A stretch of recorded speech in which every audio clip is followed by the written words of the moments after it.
I can tell you that's actually not the case. From our own data pooled with law enforcement, the very vast majority of data that's stolen comes from servers, some 76% of the 900 million plus records in this study. Now, user devices are on the increase. Everywhere in our data you see an exclamation point. That signifies a major change on that record from the year past.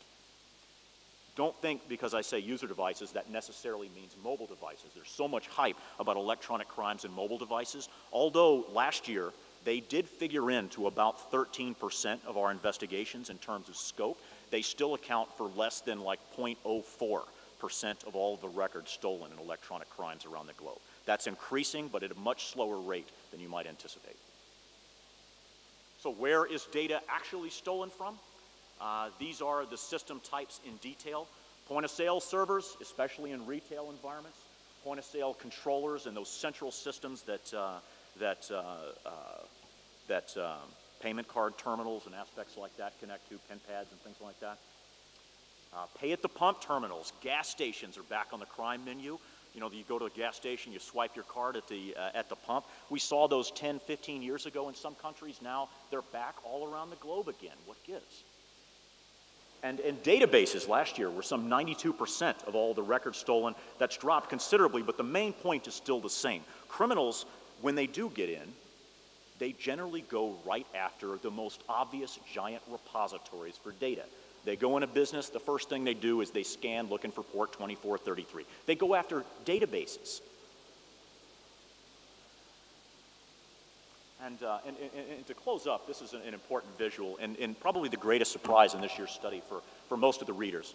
This deals with impacts. And we track the impacts across all electronic crimes we investigate, and impacts in terms of impact to the consumer and the victim companies. And this deals specifically with the number of records stolen year on year. And here you go for the lifetime of this study.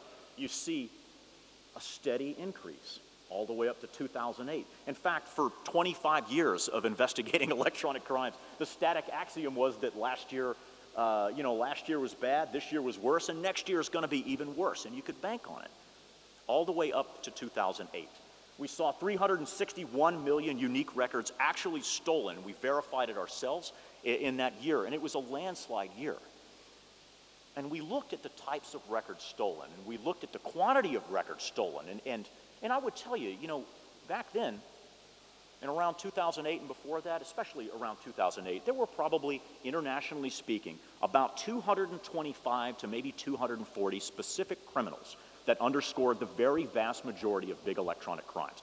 We knew who they were, we knew where they lived, we knew who they consorted with, we knew what IRC channels and chat rooms they traded their data and found specialty techniques and tools in, and we could tie crimes easily back to them. 3 of the 5 largest data breaches happened that year. A lot of those things led to arrest.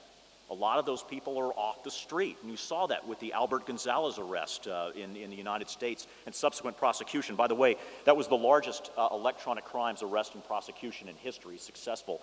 There were 13 entities that Al and his co-conspirators were indicted for stealing from. Verizon handled 12 of those 13 investigations. In fact, the guy in the white sunglasses on the cover, oddly next to the word suspects, that is Andrew Valentine. He's actually on our team. He's not a bad guy.